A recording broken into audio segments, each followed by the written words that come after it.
Good morning friends. હવે ગયા લેક્ચરમાં આપણે સમઘનના બે પ્રકાર એટલે કે એમાં મુખ્ય બે પ્રકાર અને એની અંદર પેટા પ્રકારને આધારે 4 પોઈન્ટ જોયેલા હતા કે દીકરા સાદો ઘન, અંતઃકેન્દ્રિત, ફલક કેન્દ્રિત અને છેડા પરના. બરાબર, આના આધારે આપણે એ પ્રકાર, એની આકૃતિઓ, કેવી રીતની ગોઠવણી, આ બધી વસ્તુ જોયેલી હતી.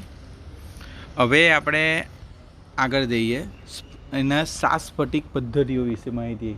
અહીંયા એમાં દીકરા એટલે આખા ગમે તે કોઈ પણ ઘન પદાર્થ હશે તો એમાં આ 7 રીતે જ ગોઠવણી થયેલી હશે, જે આપણે આમાં જોવાના છે. સ્ફટિકોના અભ્યાસ પરથી એવું કહી શકાય છે કે કોઈ પણ સ્ફટિકનો આકાર 7 નિયમિત આકારોમાંથી એક હોઈ શકે છે.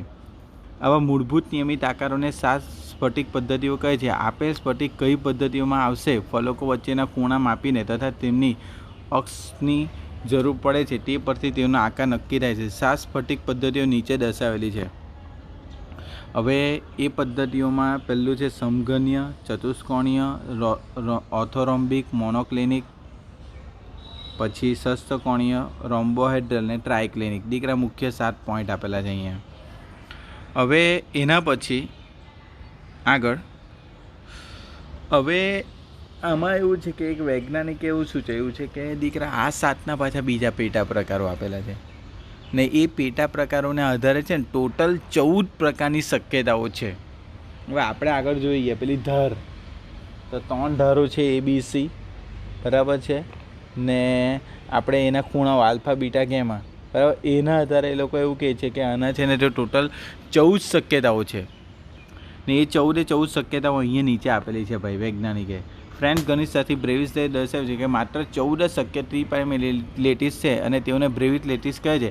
આદિમ કેન્દ્રિત એકમકોષની લાક્ષણિકતાની યાદી નીચે મુજબ છે. હવે આપણે આ 7 પ્રકાર સમજવાના છે. પહેલું આપેલું છે સમઘનીય, ચતુષ્ફલક કે ઓર્થોરોમ્બિક, શસ્ત્રકોણીય, રોમ્બોહેડ્રલ અથવા તો ત્રિકોણીય, મોનોક્લિનિક ને ટ્રાયક્લિનિક. હવે તમારે શું કરવાનું, આમાં વધારે આઈડિયા આપણે ચોક્કસપણે યાદ રાખવા માટે થોડું આપણે યાદ રાખશું. અહીંયા આદિમ, અંતઃકેન્દ્રિત અને ફલક કેન્દ્રિત. ઇંગ્લિશમાં એના નામોને યાદ રાખી લઈશું આપણે. આદિમ માટે આપણે સિમ્પલ, બરાબર, S. અંતઃકેન્દ્રિત માટે બોડી સેન્ટર B. ફલક કેન્દ્રિત માટે ફેસ સેન્ટર F. આવી રીતે યાદ રાખશું તો તરત યાદ રહી જશે, બરાબર છે. એના પછી આપણે યાદ રાખશું કે S અને B. એવી રીતે અહીંયા S, B, F અને E, બરાબર, 4 પોઈન્ટ. પછી આદિમ એટલે સિમ્પલ, પાછો આદિમ એટલે સિમ્પલ. આ રીતે યાદ રાખશો અને બરાબર શક્ય વિચલનને. એના પછી આપેલી છે ધારની લંબાઈ. હવે અહીંયા ધારની લંબાઈમાં એવું લખેલું છે, પહેલો જ પોઈન્ટ આપેલો છે A, B ને C. 3 ધારની લંબાઈ કેવી આપેલી છે અહીંયા? તો દીકરા એક સરખી. પછી આપેલો છે ખૂણાઓ, તો દીકરા અહીંયા લખેલું આલ્ફા, બીટા ને ગેમા. 3નો ખૂણો કેવો? 90નો છે. તો ઉદાહરણ તરીકે કયા કયા એક્ઝામ્પલો આવશે? NaCl, Cu, copper, ZnS, zinc blend. એના પછી છે ચતુષ્કોણીય. એમાં ખાલી 2 જ પોઈન્ટ આપેલા છે અહીંયા કે સિમ્પલ અને બોડી સેન્ટર એટલે B, S અને B. તેમાં દીકરા A બરાબર B પણ નોટ ઇક્વલ ટુ C. પણ આમાં જો આ પહેલાં 3 સરખા જ છે, આલ્ફા, બીટા અને ગેમા કેવા છે ને એવું. સફેદ ટીન, SnO2, TiO2 અને CaSO4 સોરી. આમાંથી ચતુષ્કોણીયમાંથી MCQ પૂછવાની શક્યતા વધારે છે, બરાબર, એક્ઝામ્પલ એનું. પછી રોમ્બોહેડ્રલ, જે માર્ચ 2020માં પૂછાયેલા MCQ છે. તેમાં આદિમ, અંતઃકેન્દ્રિત, ફલક કેન્દ્રિત અને છેડા પરના 4 પોઈન્ટ આપેલા છે. ઓર્થોરોમ્બિકમાં એમાં A not equal to B not equal to C ને A, B ખરા, આ ખરા, આલ્ફા, બીટા અને ગેમા કેટલા મળશે આપણને? 90. રોમ્બિક સલ્ફર, KNO3 અને BaSO4. દીકરા આ MCQ આપણને માર્ચ 2020માં પૂછાયેલો હતો MCQ કે આનું ઉદાહરણ કયું છે ઓર્થોરોમ્બિકનું. એમાં લખી દીધું હતું કે ભાઈ A, B, C ધાર બધી જુદી જુદી છે ને આલ્ફા, બીટા, ગેમા ખૂણો કેવો છે? 90નો છે. આગળ એના પછી જઈએ શસ્ત્રકોણીય. એમાં ખાલી એક જ એક્ઝામ્પલ છે આદિમ. એમાં A બરાબર B not equal to C. Alpha, beta 90 ને ગેમા કેટલા છે? 120. આ થોડું જુદું છે અહીંયા. હવે જો આમાં જ પાછું અહીંયા છે ને થોડી કમ્પેરિઝન કરતા જાઓ. આ બીજું ને ચોથું હરખું જ છે, જોઈ લો. બીજું ને ચોથું કેવું છે? સેમ. કયું? ધાર એ બરાબર B not equal to C. Alpha beta 90 પણ ગેમા 120. ગ્રેફાઇટ, ઝેડેનો અને CDS. એના પછી રોમ્બોહેડ્રલ અથવા તો ત્રિકોણીય, એમાં બી આદિમ એક જ પ્રકારની શક્યતા છે. આલ્ફા બીટાને ખરા ABC બધું સરખું છે, એટલે પહેલાં જેવું જ પાંચમું, પહેલું ને પાંચમું હરખું, બીજું ને ચોથું હરખું, બરાબર છે.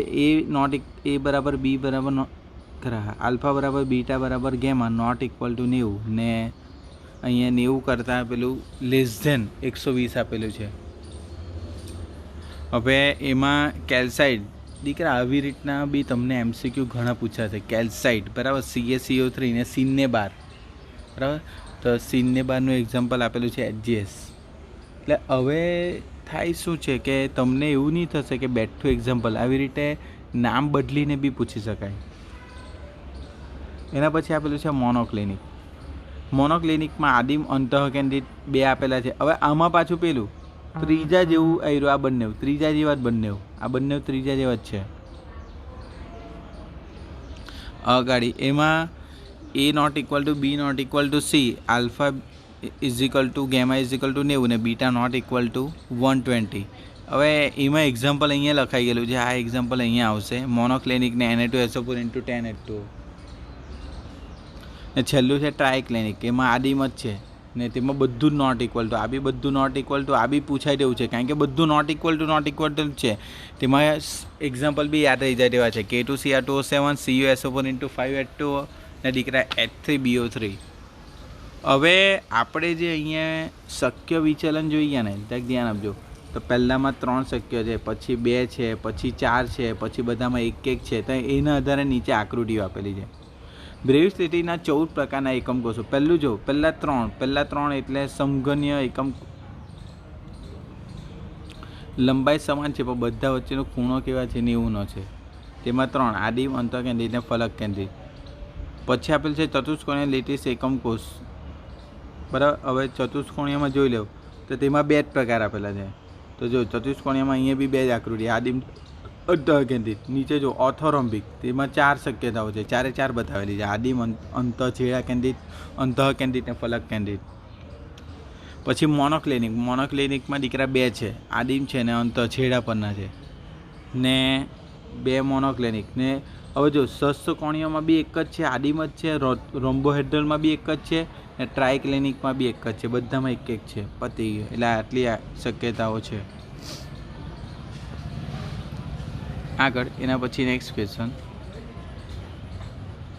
આટલે આપણે આ પૂરું કરીએ.